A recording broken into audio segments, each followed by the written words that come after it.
أعوذ بالله من الشيطان الرجيم بسم الله الرحمن الرحيم الحمد لله رب العالمين بارئ الخلائق أجمعين الحمد لله والصلاة على أهلها والصلاة والسلام على سيد الأنبياء والمرسلين العبد المؤيد الرسولنا المسدد المصطفى الأمجد الحبيب الأحمد النبي الأمي المكي المدني السراج المنير الكوكب الدري صاحب الوقار والسكينة المدفون بأرض مدينة سيدنا ونبينا وشفيع ذنوبنا طبيب قلوبنا وحبيب نفوسنا ومولانا أبي القاسم محمد المصطفى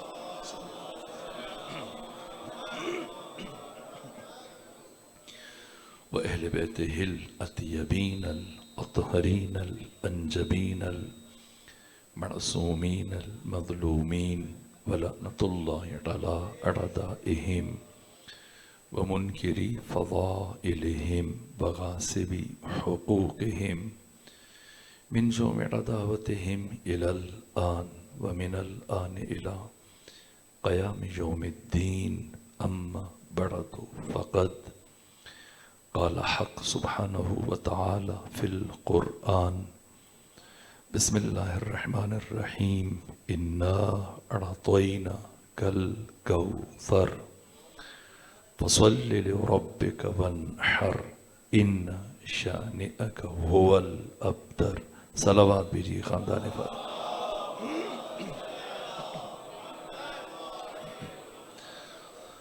تمام معصومین علیہم الصلوۃ والسلام کی بارگاہ میں، آقا امام زمانہ کی بارگاہ میں، آپ مومنین کی خدمت میں وجود مبارک امام حسن مجتبیٰ کے میلاد سعید کی مناسبت سے مبارکباد پیش کرتا ہوں. پروردگار ان عظیم ساعتوں کے صدقے میں آپ سب کو اپنی حفظ و پناہ میں رکھے، اور جو خواہشیں اور جو حاجات اور جو دعائیں دلوں میں رکھتے ہیں، پروردگار کریم اہل بیت حضرت امام حسن مجتبیٰ کے صدقے میں آپ کی ہر دعا کو مستجاب فرمائے.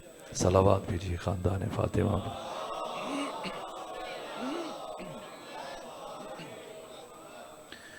وجود مبارک حضرت امام حسن علیہ الاف التحیت والثناء، وہ ہستی کہ ختمی مرتبت کی نسل امام الانبیاء سید الرسل، وجود مبارک پیغمبر کرام اسلام کی نسل پاک، جن دو افراد میں منحصر ہے، ان دو میں سے ایک فرد حضرت امام حسن مجتبیٰ، جنت کی سرداری، اولین و آخرین، انبیاء، اولیاء، صالحین، اتقیاء، ابرار، مومنین، مسلمین، تمام اہل جنت ازل سے لے کے ابد تک ان تمام اہل جنت کی سرداری کو پروردگار نے جن دو ذوات میں منحصر قرار دیا، ان دو میں سے ایک کا نام امام حسن مجتبیٰ علیہ الصلوۃ والسلام. ختمی مرتبت کے ہمراہ میدان مباہلہ میں جو چار شخصیات تشریف لے کر گئیں اور حق تعالیٰ کی توحید اور دین خدا کی حقانیت اور صداقت پر مہر تصدیق ثبت کی، ان چار ہستیوں میں سے ایک ہستی کا نام امام حسن مجتبیٰ. وہ پانچ افراد کہ جو چادر تطہیر کے نیچے آئے اور جن کی عصمت اور طہارت کی گواہی پروردگار نے عرش پر ملائکہ کے درمیان جاری فرمائی، ان 5 میں سے ایک ہستی کا نام امام حسن مجتبیٰ بشریت کے لیے صلی اللہ علیہ محمد انسانوں کی ہدایت کے لیے پوری کائنات میں سے پروردگار نے جن 12 نفوس قدسیہ کو چنا، منتخب کیا امامت کے لیے، قیادت کے لیے، سیادت اور رہبری کے لیے، ان 12 میں سے ایک ہستی کا نام امام حسن مجتبیٰ، وہ 14 افراد کہ نماز کے اختتام پر تشہد میں جن پر درود کو واجب قرار دیا گیا کہ اگر ان 14 میں سے یہ درود پڑھتے ہوئے کسی ایک فرد کو بھی ذہن سے، نیت سے منہا کرے، نفی کرے، یا 14 میں سے کسی ایک سے متعلق تذبذب، تشکیک، شک و ریب میں مبتلا ہو، ان کی عظمت، ولایت، فضیلت سے متعلق، اس کی نماز کو اس کے منہ پہ مار دیا جائے گا۔ ان 14 میں سے ایک ہستی کا نام امام حسن مجتبیٰ علیہ آلافت وسلم۔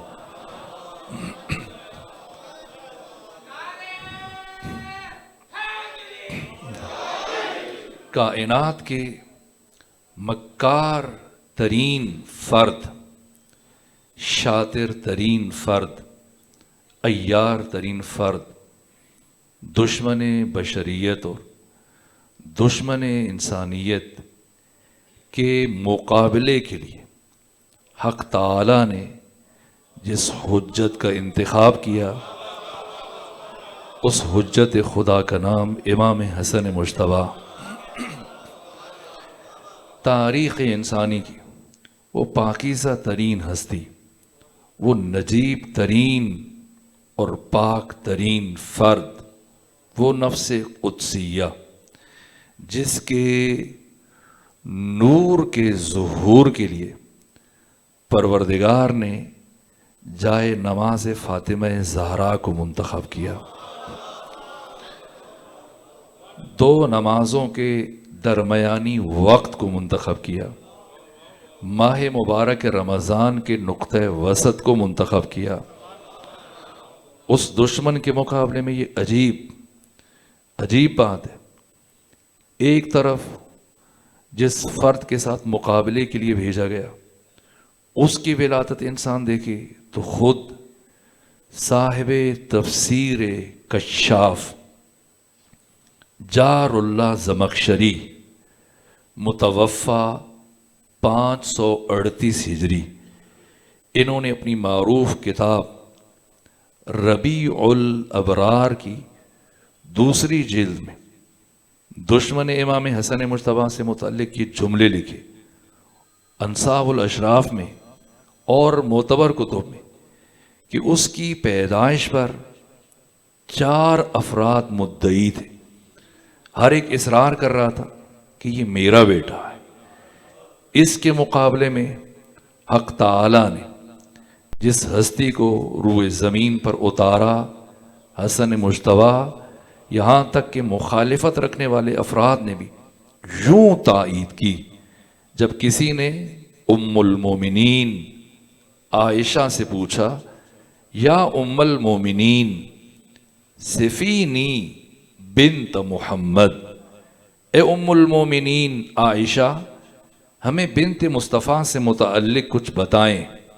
میں یہاں ایک بات کہتا ہوں کہ جب یہ پوچھا گیا تو پلٹ کے اب سوال بنتا تھا کہ ام المومنین کہتی تم کس کا پوچھ رہی ہو یا کس کا پوچھ رہے ہو؟ ظاہر ہے اگر ایک سے زیادہ بیٹیاں تو سوال بنتا ہے، لیکن ایسی کوئی بات نہیں پوچھی۔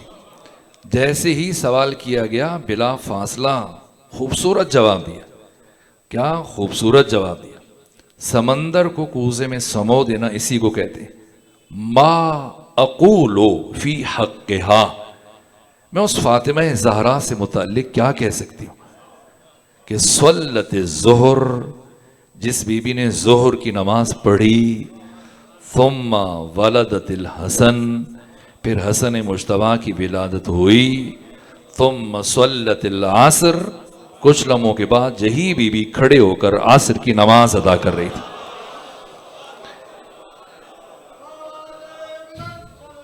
اللہ صلی، یہ امام حسن مجتبیٰ، یہ آپ کی عصمت ہے، یہ آپ کی طہارت ہے، یہ آپ کا شرف ہے، یہ آپ کا تشخص ہے، یہ آپ کا مقام ہے۔ اور دوسری چیز کہ جو ایک ہادی کے لیے رکن رکین ہے وہ علم و معرفت۔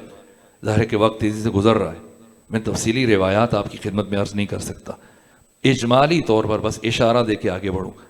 وہ ہستی بچپنے میں 3 برس کی عمر میں ختمی مرتبت کے محضر میں صحابہ کرام کے درمیان جب ٹھوڑی کے نیچے ہاتھ تھا اور باقی افراد جب ختمی مرتبت کا بیان سن رہے تھے، امام حسن مجتبیٰ صغر سنی میں 3 برس کی عمر میں آسمان کی طرف دیکھے جا رہے، اور ظاہر ہے کئی مصلح اور ایسے افراد ہوتے ہیں امر بالمعروف کا شوق رکھتے ہیں، تو قریب میں ایک فرد بیٹھے تھے اور کچھ دیر تو انہوں نے تحمل کیا، برداشت کیا، پھر پیمانے صبر لبریز ہوا، کہا شہزادے حسن مجتبیٰ یہ مناسب نہیں، ٹھیک ہے آپ پیغمبر کے فرزند ہیں، ان کے نواسے ہیں، ان کی بیٹی کے بیٹے ہیں، لیکن اچھا نہیں لگتا کہ آپ کے جد بزرگوار پیغمبر فراز ممبر سے دین بیان کریں، حدیث کا بیان ہو، اور آپ ان کا بیان سننے کے بجائے وہ آسمان کی طرف دیکھیں۔ تو امام حسن مجتبیٰ اس بزرگ کی طرف متوجہ ہوئے، لیکن قبل اس سے کہ امام کوئی جواب دیتے، ختمی مرتبت جو فراز ممبر سے یہ سارا منظر دیکھ رہے تھے، کلام روکا، خطبہ روکا، اور اس صحابی کی طرف متوجہ ہوئے اور فرمایا دع الحسن، میرے صحابی حسن کو چھوڑو، حسن سے سروکار نہ رکھو اور حسن کی فکر نہ کرو، خود سنو، تم سنو، تمہیں میرے بیان کی حاجت ہے، تمہیں میرے بیان کی ضرورت ہے، لیکن حسن بے نیاز ہے۔ کیوں؟ ان الحسن لیلاحظ لوح المحفوظ، حسن مجتبیٰ لوح محفوظ کو ملاحظہ کر رہے ہیں، نہیں فرمایا ان الحسن لیطالع لوح المحفوظ، حسن مجتبیٰ لوح محفوظ کا مطالعہ کر رہے ہیں، کہہ سکتے تھے، نہیں کہا، اگرچہ زمین پر بیٹھ کر ایک بچے کا لوح محفوظ کا مطالعہ کرنا بھی بڑی بات ہے، بہت بڑی بات ہے، ہم جیسے انسان کی فکر سے ماورا ہے، لیکن اگر پیغمبر یہ تعبیر استعمال کرتے تو اس سے مقام حسن مجتبیٰ کا کما حقہ اظہار نہ ہو سکتا۔ جو کہ سیدہ نے حاکم وقت کے سامنے جو آیات پڑھی، ان میں سے ایک آیت تھی کہ افمن یہدی الی الحق احق ان یتبع اما لا یہدی الا ان یہدی فما لکم کیف تحکمون۔ اس قرآنی آیت میں سیدہ نے حزب حاکم سے استفسار کیا، بتاؤ تم ہادی ہونے کے مدعی ہو، قرآن کہتا ہے ہادی کو مہدی ہونا چاہیے، ہدایت یافتہ ہونا چاہیے، مہتدی جو محتاج ہدایت اور ہدایت کے مدارج اور درجات طے کر رہا ہو، لیکن ابھی کمال ہدایت تک نہ پہنچا ہو، مہتدی، وہ ہادی نہیں بن سکتا۔ یہ قرآن نے سوال کیا، استفہام انکاری، جیسے خدا کہتا ہے حل یستوی الاعمی والبصیر، کیا بینا اور نابینا دونوں برابر ہو سکتے ہیں؟ حل یستوی الذین یعلمون والذین لا یعلمون، کیا عالم اور جاہل برابر ہو سکتے ہیں؟ تو یہ پروردگار سوال کر رہے عقل بشر سے، فکر بشر سے، افمن یہدی الی الحق احق ان یتبع اما لا یہدی الا ان یہدی، کیا ہادی کو مہدی ہونا چاہیے یا مہتدی بھی ہادی بن سکتا ہے؟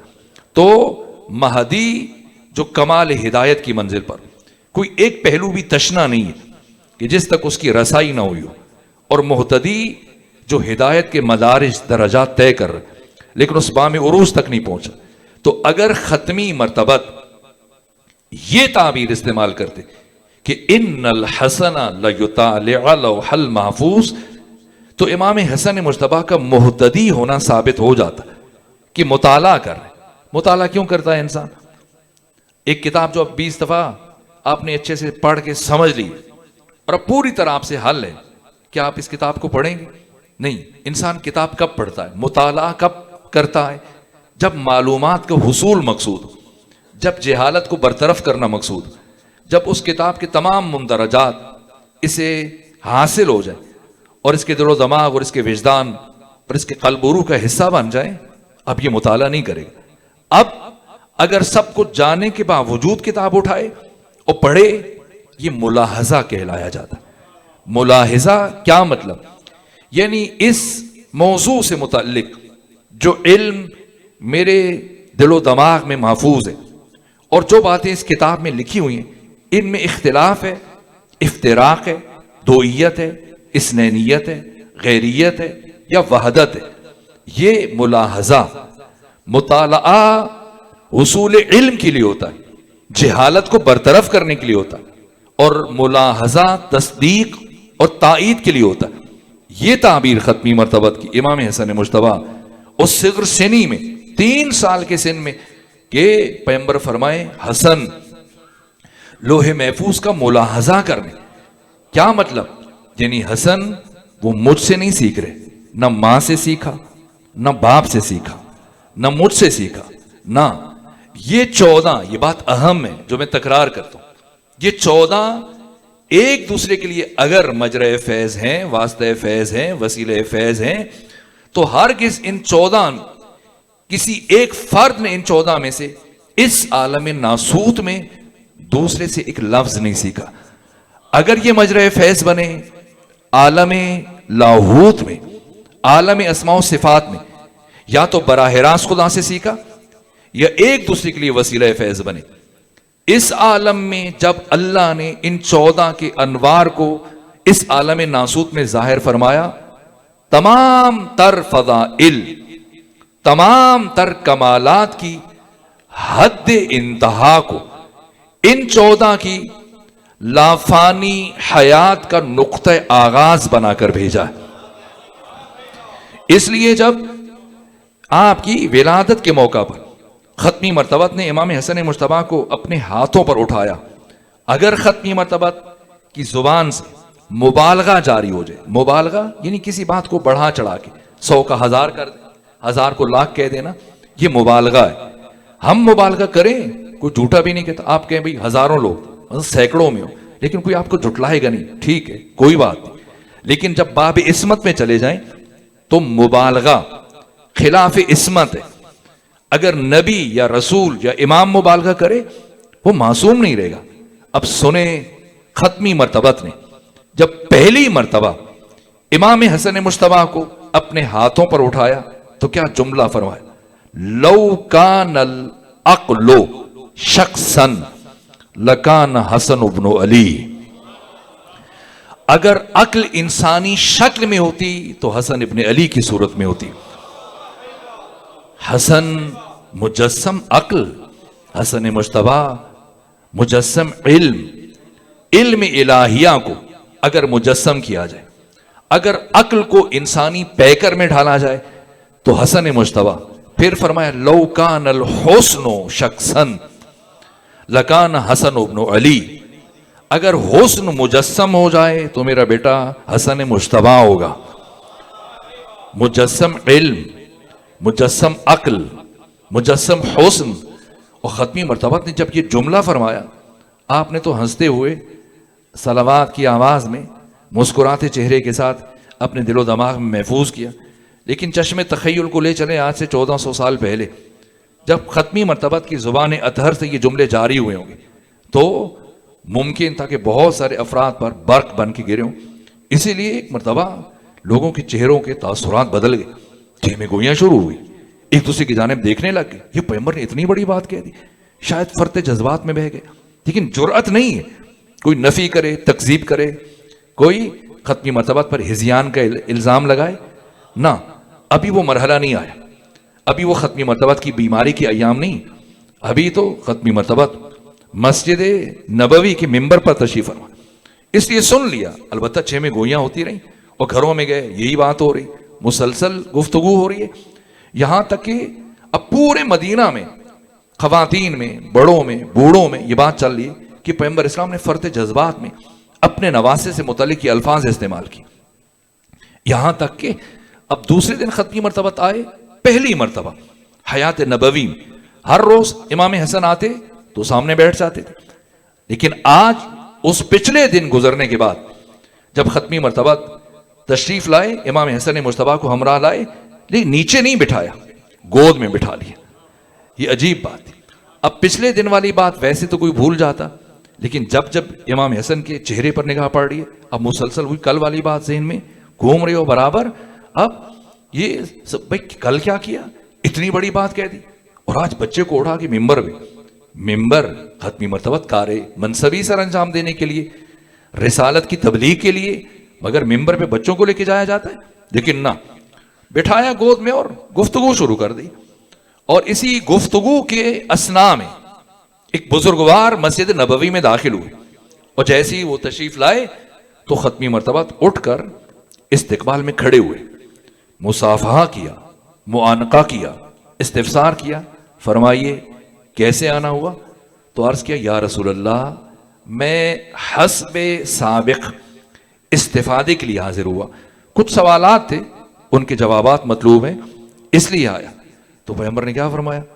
اگر آپ مناسب سمجھیں تو آج اپنے سوالوں کے جوابات مجھ سے لینے کے بجائے میرے فرزند حسن مجتبیٰ سے پوچھ لیجیے۔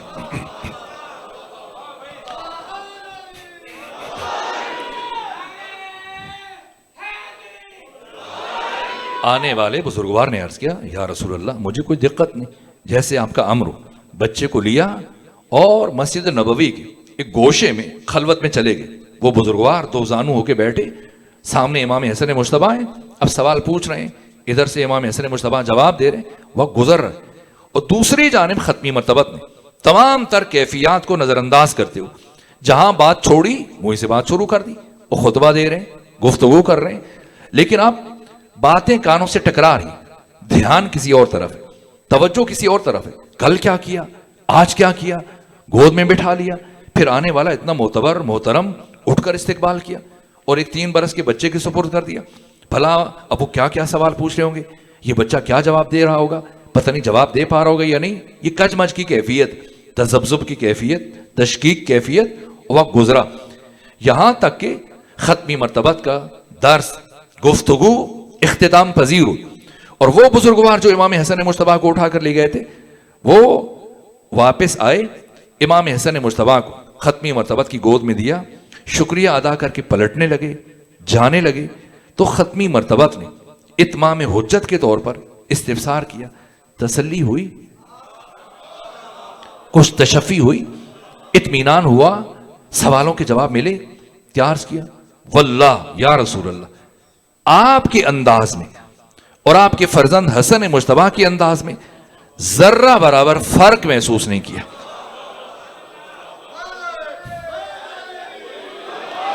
شکریہ ادا کیا، رخصت ہوئے، چلے گئے، اور جب چلے گئے تو وہ مجمع سامعین جو سراپا حیرت بنے ہوئے تھے ان میں سے ایک نے استفسار کیا یا رسول اللہ یہ کون تھے؟ مدینے کے تو نہیں تھے ورنہ ہم پہچان لیتے، لیکن اتنے جلیل القدر تھے کہ آپ نے درس روک دیا اور اٹھ کے استقبال کیا، مصافحہ کیا، معانقہ کیا۔ کون تھے؟ کہ یہ آنے والے جناب خضر تھے۔ جناب خضر، جناب خضر کون ہے؟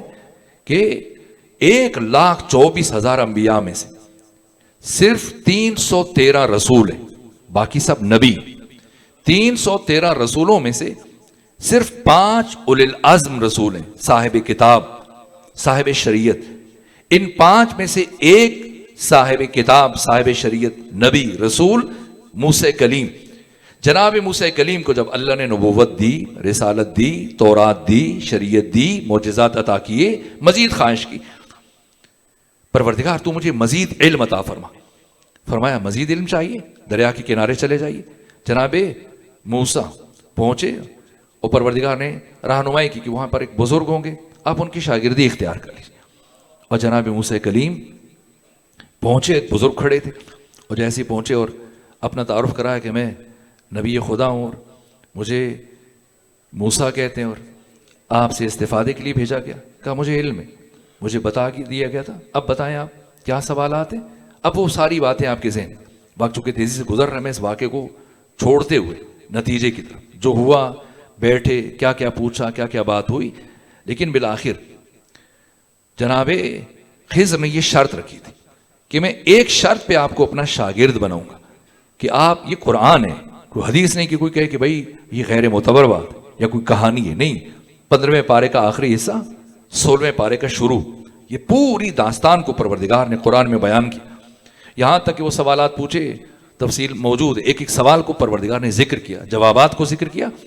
اور جب تیسری مرتبہ جناب خضر نے کہا کہ میں نے آپ کو منع کیا تھا کہ آپ کو تحمل کرنا پڑے گا اور آپ صبر نہیں کر پائے، تو ہاں فراقم بینی و بینک، یہ آپ کے اور میرے درمیان جدائی ہے، اب میں آپ کو مزید اپنے ہمراہ لے کے نہیں چلوں گا۔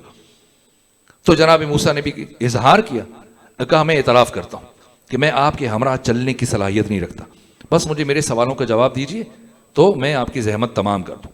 تینوں سوالوں کے جواب دیے جناب خضر نے، اور پھر موسیٰ سے خدا حافظی کی۔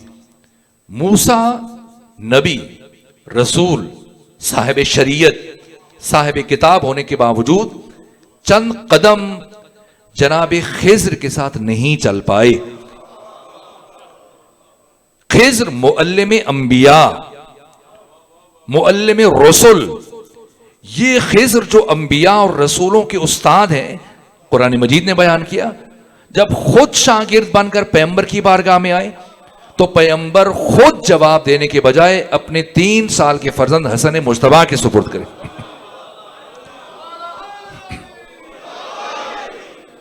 تو یہ فرق میں یہ محفوظ رہنا چاہیے۔ صحابی بہت محترم ہے، بہت مکرم ہے، بہت خدمات ہیں صحابہ کرام کی۔ امام سجاد نے صحابہ کرام کے حق میں دعائے خیر فرمائی ہے اور ان کے وجود سے اسلام کو تقویت ملی ہے، انہوں نے اسلام کا ساتھ دیا ہے جان کے ذریعے سے، مال کے ذریعے سے، لیکن حفظ مراتب شرط ہے۔ صحابی کون ہے اور امام کسے کہتے ہیں؟ جو آنے والے کو نہ پہچان سکے کہ کون آیا تھا اور بعد میں اسے رسول اسلام سے پوچھنا پڑے، یہ صحابی کہلاتا ہے۔ اور جو آنے والے ہر سوال کا بے عین ہی رسول اسلام کی طرح سے جواب دے دے، اسے فرزند رسول، جانشین مصطفیٰ، حسن مجتبیٰ کہتے ہیں۔ یہ علم اور یہ معرفت اور وہ شجاعت، جنگ صفین میں جو شجاعت کے کارنامے دکھائے، اب وقت نہیں کہ میں آقا کی شجاعت سے متعلق بیان کروں۔ زہد، 25 حج پاپ ادا کیے اور زندگی میں 3 مرتبہ اپنا سارا مال راہ خدا میں قربان کر دیا۔ کریم ترین ذات، جود اور عطا کی تعریف جو خود امام نے بیان کی، یہاں تک کہ زاہد ترین فرد، اور آپ سے متعلق اہل تسنن کے بڑے بڑے علماء نے لکھے کہ اپنے زمانے کے عابد ترین اور زاہد ترین فرد، گھر سے چلتے مسجد نبوی میں نماز کے لیے آتے اور دروازے پر رک کر اس قدر مناجات کرتے کہ میں بارگاہ خدا میں حق تعالیٰ سے ہم کلام ہونے کے لیے جا رہا ہوں، کہ غش کھا جاتے، بے ہوش ہو جاتے اور آپ کو اٹھا کے گھر لایا جاتا۔ زندگی میں اکثر ایام آپ نے حالت روزہ میں گزارے، 25 حج پیدل کی، عمدہ سواریاں ہونے کے باوجود، اور اتنا روب تھا، اتنا دبدبا تھا، اتنی ہیبت تھی، اتنی محبوبیت تھی، اگر باہر گلی میں آ جاتے تو اتنے حسین تھے، اتنی زیبائی تھی کہ تانتا بن جاتا اور لوگوں کے لیے راستہ چلنا مشکل ہو جاتا، امام کو رکنا پڑتا، کچھ لوگ اگر آپ کے سامنے رکتے اور مسلسل رکتے چلے جاتے اور اتنی تعداد بڑھ جاتی، اور حج پر جاتے ہوئے یہاں تک کہ جب آپ سواری سے اتر جاتے تھے تو سعد بن ابی وقاص شخصیت ہے اصحاب سورہ میں سے، لیکن وہ بھی کسی نے کہا کہ آپ تو خود اتنے بڑے صحابی ہیں، آپ کیوں امام حسن مجتبیٰ کے احترام میں پیدل چل رہے ہیں؟ کہ تمہیں کیا پتا کہ مقام امام حسن مجتبیٰ کیا ہے؟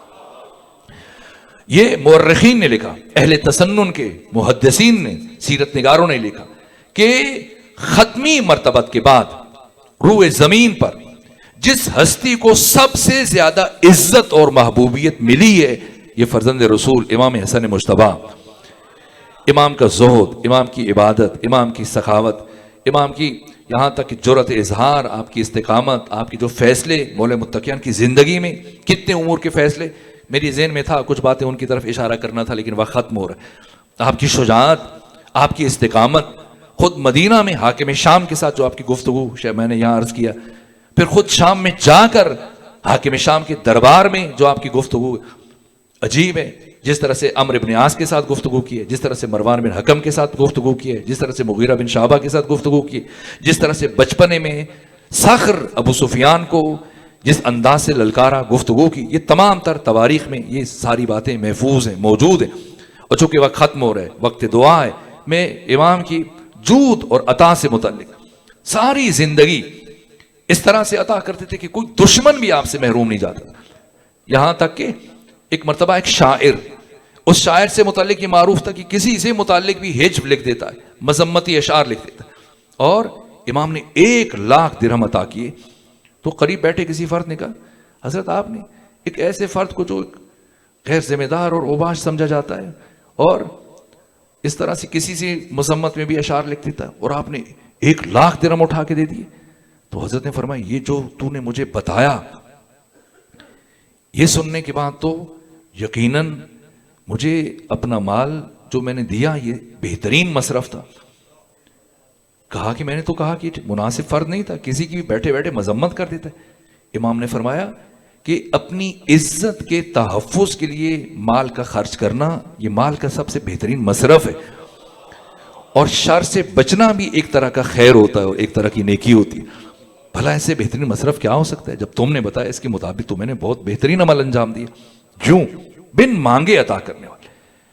یہاں تک کہ آپ ایک مقام سے گزر رہے ہیں، ایک باغ سے گزر رہے ہیں، بس یہ آخری جملہ عرض کرو، باغ سے گزر رہے ہیں اور وہاں پر ایک غلام کو دیکھا کہ جو کھانا کھا رہے ہیں، ایک لقمہ خود کھاتا ہے اور ایک لقمہ اٹھا کر اپنے قریب بیٹھے کتے کی طرف بڑھا دیتا ہے، اور پھر ایک لقمہ خود کھاتا ہے، ایک لقمہ کتے کی طرف بڑھا دیتا. امام روکے اور پوچھا یہ تو نے کہاں سے سیکھا ہے؟ کہا نہیں میں کسی سے نہیں سیکھا. کہا پھر کیوں ایسا کرتے ہو؟ کہ مجھے شرم محسوس ہوتی کہ خود کھاؤں اور اس بے زبان جانور کو محروم رکھوں. فرمایا جاؤ اپنے مالک کو بلا کے لاؤ. یہ گیا اپنے مالک کو بلا کے لایا. امام نے فرمایا یہ غلام بیچو گے، فروخت کرو گے؟ کیا نہیں، یہ مطیع و فرمانبردار میرا غلام خاص ہے، میں اسے رکھنا چاہتا ہوں، نہیں بیچا. امام نے فرمایا 2 برابر اجرت لے لو. راضی کیا، غلام خرید لیا. غلام خریدا. اس کے بعد پھر امام نے فرمایا کہ یہ باغ بیچو گے؟ کہ نہیں، یہ بہت زرخیز سرزمین ہے اور مجھے اس باغ سے ہمیشہ منفعت ہوتا ہے، بہت فائدہ ہوتا ہے. کہ مجھ سے زیادہ قیمت رکھو. زیادہ قیمت دے کر باغ خرید لیا. غلام بھی خریدا، باغ بھی خریدا، اور خریدنے کے بعد اس غلام کو آزاد کیا.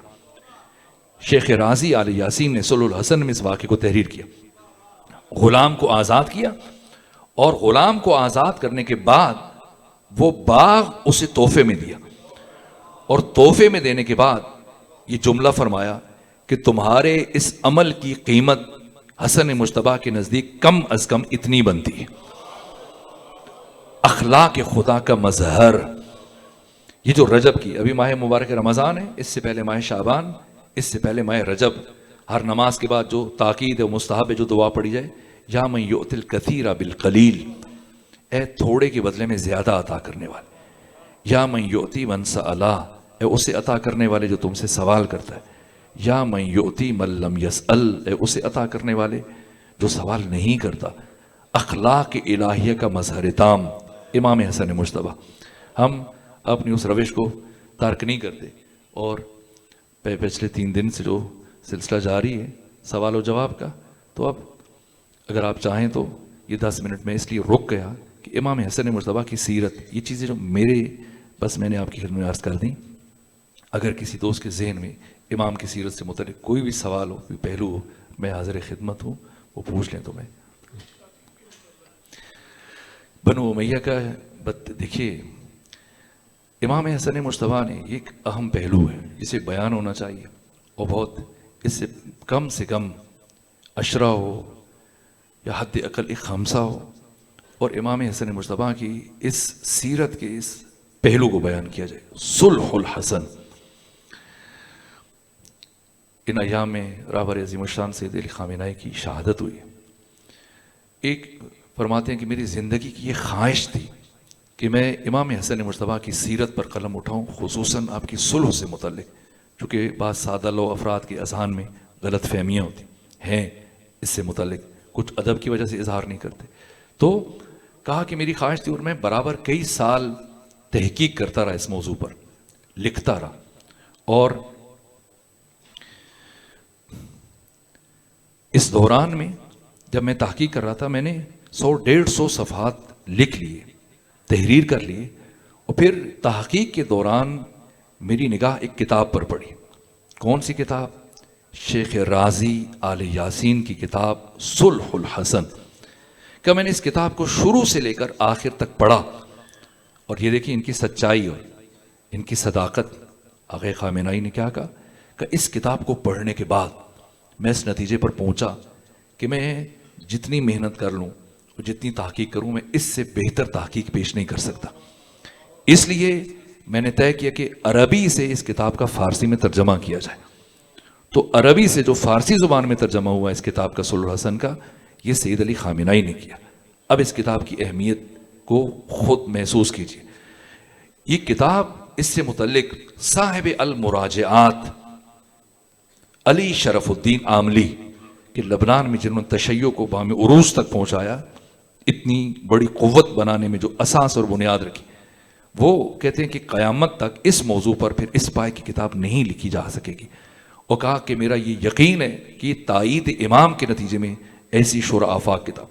اتنے پروپیگنڈوں کے باوجود تاریخ میں جتنا امام حسن مجتبیٰ کی سیرت کو مس کیا گیا، کسی بھی دوسرے کردار کو، چونکہ برابر میں جو دشمن تھا، میں نے شروع میں عرض کر دیا تھا، حد درجہ عیار، مکار، شاطر، سمجھدار، ہوشیار، اس نے کس طرح سے امام مولا متقیان سے متعلق جو پروپیگنڈے کیے گئے کہ آپ کی شہادت کے وقت آپ کے بارے میں جو آپ سنتے ہیں امام حسن مجتبیٰ سے متعلق، یہ ساری گزاف باتیں اس طرح سے جاری کروائی گئی تھی. یہ سید علی شرف الدین عاملی نے کہا کہ میرا یقین ہے کہ یہ کتاب صرف اور صرف تائید امام کے نتیجے میں لکھی گئی، جس کا حرف حرف واقعاً اس سطح پہ، معیار پہ. یہاں پر سید شرف الدین عاملی نے تقریض لکھی صلح الحسن کی، اور تقریض میں یہ جملہ لکھا، وازن کیجئے امام حسن مجتبیٰ کی عظمت اور شخصیت کا.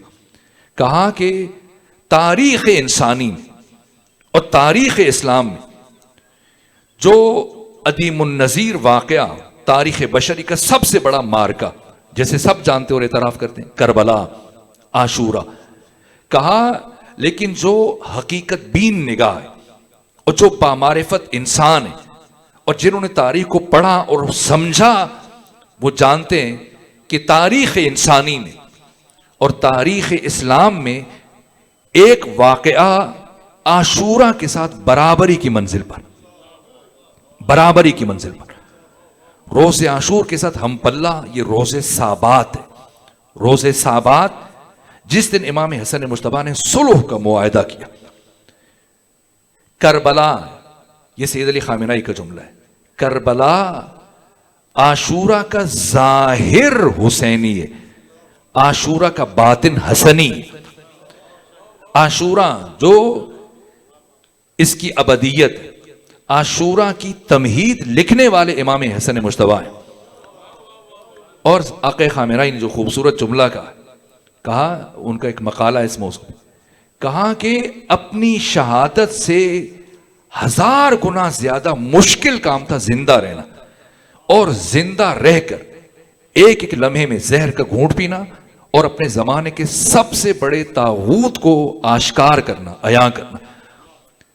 اب دیکھیں پچھلے عرصے میں کرونا ہوا تھا نا 2-3 سال پہلے، تو قریبی دوست بھی وہ پہچان نہیں پاتے تھے، وہ بعد میں شکوہ کرتے تھے کہ میں نے آپ کو دیکھا تھا، آپ کو ہاتھ ہلایا تھا، تو دور رہتے تھے نا، ڈرتے تھے، تو ماسک لگا کے، اور بھائی کو بھی نہیں پہچان پاتا تھا. تو ایک شخص جو اسلام کا سب سے بڑا دشمن، ایسا دشمن کہ جس نے اسلام کا لبادہ اوڑھا اور اسلام کا ماسک لگا کر اس سطح پہ جا پہنچا ختمی مرتبت کی مسند پر ہم بات پہنچاتے ہیں، یزید پہ پہنچ کے رک جاتے ہیں، اور کربلا کی بات بھی ہو تو حسین اور یزید نہ، کربلا کی جنگ بظاہر امام حسین اور یزید کے درمیان لڑی گئی، بباطن کربلا کی جنگ حسین ابن علی اور معاویہ کے درمیان لڑی گئی. سمجھنا ہے، یہ سادہ بات نہیں. تو امام حسن مجتبی چونکہ دشمن ایسا تھا، اس نے اس درجے پروپیگنڈے کی، اس درجے سازشیں کی، پھر وہ آپ کی کردار سے متعلق اور مخالفتیں کہ اتنے بھڑکائے ہوئے لوگ آتے تھے. شام سے ایک فرد پہنچا اور جیسے ہی اس تعارف ہوا یہ کون ہے تو کہا یہ علی کا بیٹا حسن ہے. اس نے کوئی بات ہی نہیں کی، نہ سلام نہ کوئی اور بات، گالیاں دینا شروع کر دی کیونکہ شام سے آیا تھا. اس ماحول سے اتنی نفرت بھر دی گئی. البتہ وہ امام کا عمل تھا، کردار تھا. جب وہ گالیاں دے دے کر تھک گیا تو امام نے کوئی جواب نہیں دیا. ایک بات کی، کہا کہ تمہارے لبوں کی خشکی بتا رہی ہے کہ پیاسا ہے، اور تمہارے کپڑوں کی گرد بتا رہی ہے کہ تو سفر کر کے آیا، اور تمہارے چہرے کو دیکھ کر محسوس ہو رہا ہے کہ تو تھکا ہوا سفر کر کے آیا ہے. تو یہ باقی باتیں بعد میں جو تم نے کہیں، پہلے گھر چلیں اور تم کچھ دیر استراحت کرو، کچھ کھا پی لو، پھر ہم بات کریں گے. یہاں تک کہ امام کے گھر میں آیا، اس کے لیے امام نے نیا لباس دیا، وہ آ کے بیٹھا دسترخوان پہ، بہترین کھانے چنوا دیے امام نے. اور اب کھانے اس نے جب شروع کیے تو چند لقمے اٹھائے، اور اب وہ آنسو روکتے ہوئے جیسے انسان کی کیفیت منقلب ہو جاتی، اور اب گلوگیر ہو گیا نا، لقمہ حلق سے نہیں اتر رہا ہے، کیفیت بدل گئی. امام نے فرمایا کھاؤ. کیوں رک گئے؟ کہا نہیں کھایا جا رہا. کہا کیوں، کیا ہوا؟ کہا حسن مجتبی آج کے دن تک میری نگاہ میں پوری کائنات میں علی اور علی کے بیٹوں سے زیادہ برا کوئی نہیں تھا، اور آج آپ کو قریب سے دیکھنے کے بعد میں اس نتیجے پہنچا کہ پوری کائنات میں علی اور علی کے بیٹوں سے زیادہ اچھا کوئی نہیں. یہ کردار، یہ عمل، یہ سیرت کس طرح سے ذہنیتوں کو بدلا گیا، یہ پروپیگنڈا. اس لیے کہ اتنا ظلم ہو، یہ تو الگ موضوع ہے، اس کو میں الگ سے بیان بھی کر چکا ہوں. بنو امیہ کے جو مظالم میں بالخصوص حاکم شام نے جس طرح سے ختمی مرتبت کی سیرت کو مسخ کر کے پیش کیا، جیسا کہ مولوی متقیان کو احادیث پر پابندی لگائی گئی، 99 ہجری تک پابندی رہی ہے، پھر صرف 2 سال کے لیے پابندی ہٹی، 101 ہجری میں پھر دوبارہ سے پابندی شروع ہو گئی. 132 ہجری تک پیغمبر کی حدیث کو بیان کرنے کی اجازت نہیں تھی، اور جعلی جھوٹی من گڑت احادیث ہزاروں لاکھوں کی تعداد میں گھڑی گئی. یہاں تک کہ امام احمد ابن حنبل یہ 2.5 لاکھ احادیث کے حافظ تھے. اور پیر نصیر الدین گولڑا والے، ہم ایک دن مرتبہ اسلام آباد میں ایک اکٹھی گفتگو تھی، مجلس تھی، اور انہوں نے بھی خطاب کیا. تو بعد میں جب بات ہوئی تو انہوں نے عجیب جملہ کہا، اور آن دی ریکارڈ بھی ہے، وہ محافل میں بھی یہ بات کہتے تھے. کہا کہ امام احمد ابن حنبل نے 2.5 لاکھ احادیث پیغمبر کی یاد کر رکھی تھی. قرآن کی 6236 آیتیں، حافظ قرآن ہو تو آپ کہتے ہیں جب قرآن حفظ کیا، اور انہوں نے 2.5 لاکھ 6000 بات کہاں ہے، اور 2.5 لاکھ احادیث حفظ کر رکھی، اور 1 لاکھ احادیث جو ختمی مرتبہ سے منسوب تھیں جنہیں بنو امیہ اور حاکم شام نے گھڑا تھا، وہ جعلی احادیث وہ بھی حفظ کر رکھی تھی. تو امام احمد ابن حنبل سے پوچھا جاتا تھا آپ نے 1 لاکھ احادیث کیوں یاد کر رکھی؟ تو وہ فرمایا کرتے تھے تاکہ میں لوگوں کو بتا سکوں کہ بنو امیہ نے اسلام پر کیا ظلم کیا. یعنی پیغمبر کی شخصیت کو مسخ کیا گیا. کیا کیا امام حسن مجتبی نے؟ بشر کی فکر ابھی اس سطح پہ نہیں ہے کہ آپ کے مقام کا ادراک کر سکے کہ کس طرح سے اس مشکل ترین زمانے میں ان بھیڑیوں، وحشیوں اور درندوں کے دہن سے اسلام ناب اور ختمی مرتبت کی شخصیت کو بچا کے پہنچایا. آج ختمی مرتبت کے نام پر لبیک کے نعرے لگانے والے بہت ہیں، لیکن جس طرح سے ختمی مرتبت کی ذات کو بنو امیہ نے مسخ کر دیا تھا، ابھی اگر دلوں میں محبت اور احترام اور عشق رسول باقی ہے تو آئمہ اور بالخصوص امام حسن مجتبی کی وجہ سے باقی ہے. یہ کردار ہے. تو اب ظاہر ہے کہ جب وہ پیغمبر اسلام کا دفاع کر رہے تھے اور سپر بنے ہوئے تھے، ڈھال بنے ہوئے تھے پیغمبر اور علی، دین خدا اور حدیث رسول اور سنت رسول کے آگے، تو اب جو بھی تیر آتا تھا وہ امام حسن کی ذات کی طرف. اس لیے پھر بنو امیہ نے حد درجہ پروپیگنڈا کیا. 6 شادیاں ہیں جسے شیخ رازی آل یاسین نے اپنی کتاب صلی اللہ علیہ وسلم میں معتبر حوالوں سے، معتبر کتب سے بیان کیا. 2 کنیزیں، 6 شادیاں. مولوی متقیہ نے 11 شادیاں کی. اسی طرح سے پیغمبر گرامی اسلام نے 11 عقد کی. امام حسن مجتبیٰ نے یہ محض جھوٹ اور پروپیگنڈا جن کا حقیقت سے کوئی تعلق نہیں. کبھی کبھی جھوٹ کو اتنی کثرت سے بولا جاتا ہے کہ وہ سچ لگنے لگ جاتا ہے کہ اپنے افراد بھی اس کو مبتلا ہو جاتے ہیں. تو اس کے علاوہ کوئی سوال ہو یا پھر رفع زحمت کریں.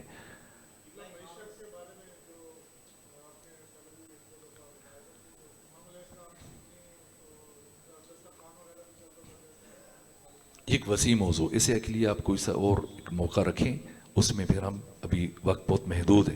آئمہ دیکھیں اسلام میں بھیک کا تصور نہیں ہے، اور آئمہ نے کبھی بھیک نہیں دی اور بھیک دینے کی مذمت کرتے تھے. اور یہاں تک کہ میں نے ختمی مرتبت کی نسبت سے ایک ابتدائی گفتگو میں یہ جملہ کہا تھا، عدالت میں بھکاری کی گواہی کو رد کیا جائے گا، قبول نہیں کیا جائے گا، چونکہ عزت نفس کی حفاظت یہ واجب ہے، اور بھیک مانگ کر انسان عزت نفس کو مجروح کرتا ہے. سو اب اس کی عدالت ساکت ہو جاتی ہے. اس لیے آئمہ نے کبھی کسی کو بھیک نہیں دی، لیکن اتنا عطا کرتے تھے کہ وہ خود مستقل ہو جاتا تھا، بے نیاز ہو جاتا تھا، اپنا کاروبار شروع کرتا تھا مستقل بنیادوں پہ. آئمہ کی معیشت، آئمہ کی اقتصاد، آئمہ کا کاروبار مولا متقیان سے لے کر، یہ بات اہم ہے. ہم بس اتنا کہ گزر جاتے ہیں کہ مولا متقیان یہودی کے باغ میں ملازمت کرتے تھے، وہ ایک پہلو ہے. لیکن خود امام حسن مجتبیٰ، باقی آئمہ، امام محمد باقر، امام علی زین العابدین، آپ دیکھیں خود میں نے جو ابھی آج کی اصطلاح میں کہوں تو بہت بڑا زرعی فارم تھا. ہزاروں سینکڑوں ایکڑ زمین امام علی زین العابدین علیہ اعلیٰ فتحیت وسنا کاشت کرتے تھے، باغات لگاتے تھے، کبھی کسی کے سامنے دستے سوال دراز نہیں کرتے تھے. امام موسیٰ کاظم قید میں چلے گئے، لیکن آپ کا معاشی نظام، آپ کے فرزندان، امام علی ابن موسیٰ الرضا، تمام ائمہ، یہ ایک اہم موضوع ہے.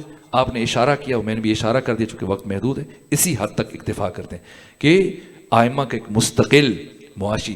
جب خود پیغمبر اسلام فرمائیں کہ لا دین لمن لا معیشت له، جس شخص کی معیشت نہیں ہے وہ بے دین ہے، تو اس کا کیا مطلب ہے؟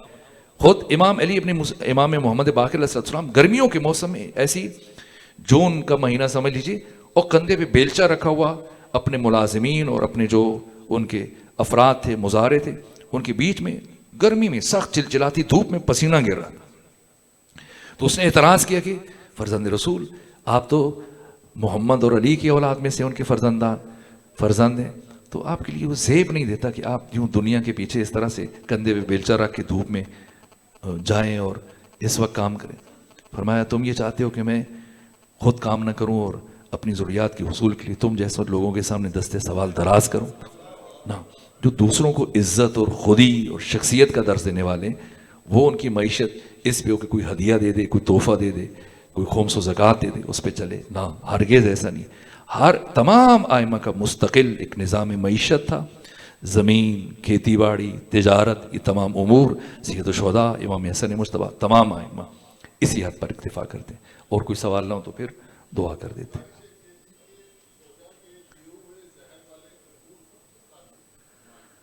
یہ بات دیکھیے رزن بھی، جی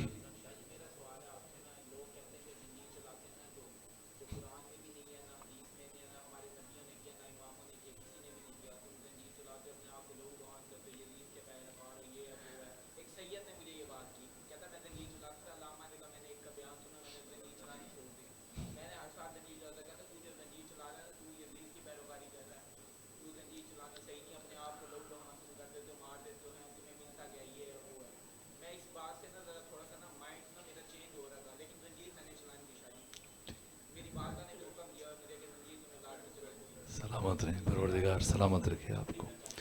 خوب، یہ اپنے عقیدت اور اپنی محبت اور اپنی عشق کی بات ہے. خوب، وہ لوگ کہتے ہیں بھیا علی مدد نہیں کہنا چاہیے، اور کہنا چاہیے نہیں کہنا چاہیے. وہ خوب، جس کو مدد ملتی ہے وہ کہے، جسے نہیں ملتی وہ نہ کہے. تو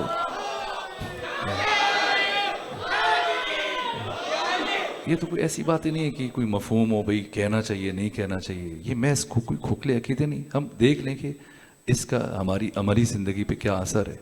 قلب مطمئن ہے. آپ کو امام حسین علیہ اعلیٰ فتحیت وسنا کے ساتھ آپ کا تعلق اس سطح پہ، اس درجے پہ ہے.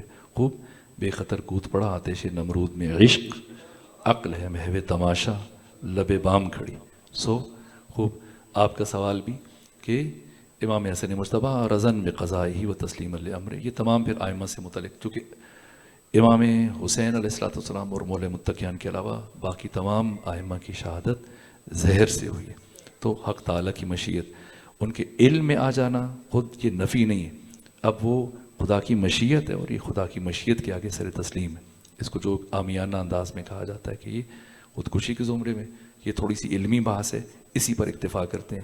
کل اگر وقت بچا تو ہم اس بارے میں تھوڑی سی گفتگو کر دیں گے، مزید کر دیں گے، اب اس پہ رک جاتے ہیں انشاءاللہ العزیز۔ وقت تمام ہوا، سوال بھی تمام ہوئے، انشاءاللہ وہی موضوع جو چل رہا تھا کل اس کے سلسلے کی آخری نشست ہوگی۔ دعا کرتے ہیں کہ پروردگار وجود مبارک امام حسن مجتبیٰ کے صدقے میں تمام حاضرین پر اپنی خاص نعمتوں، رحمتوں اور برکتوں کا نزول فرمائے۔ پروردگار جو بیمار ہیں امام حسن مجتبیٰ کے صدقے میں تمام بیماروں کو شفا عطا فرما، جو پریشان حال ہیں ان کی پریشانیوں کو دور فرما، جو مقروض ہیں ان کے قرض ادا فرما۔ پروردگار ہم سب کو گناہوں کی قید سے رہائی عطا فرما، ہمیں نعمت تقوی عطا فرما، ہمیں قرآن پڑھنے، قرآن سمجھنے، قرآن پر عمل کرنے اور قرآن مجید کی تعلیمات کو معاشرے میں عام کرنے کی توفیق عطا فرما۔ پروردگار امام زمانہ کے سپاہیوں کی حفاظت فرما۔ پروردگار جہاں جہاں اسلام ناب محمدی اور نظام عظم ولایت کی سربلندی کے لیے مجاہدین مصروف عمل ہیں اور مصروف جہاد ہیں، ان سب کی حفاظت فرما۔ دشمنان اسلام، دشمنان ولایت، دشمنان تشیع کو نیست و نابود فرما۔ پروردگار امریکہ و اسرائیل اور اس کے حواریوں کو نیست و نابود فرما۔ پروردگار حق کو نصرت اور سربلندی عطا فرما۔ پروردگار آقا کے ظہور میں تعجیل فرما، ہماری تمام دعاؤں کو اپنی بارگاہ میں مستجاب فرما۔ جملہ مومنین، مومنات، شہداء اسلام، ایسے مومنین کے جن کے لیے کوئی فاتحہ پڑھنے والا نہیں، بالخصوص کرنل سید محمد ناصر زمان گردیزی اور سید حسن شبر گردیزی اور اس خاندان کی دیگر مرحومین سادات، مومنین، مومنات، سب کی سارے ثواب اور درجات کی بلندی کے لیے سورہ فاتحہ اور سورہ اخلاص کی طرف۔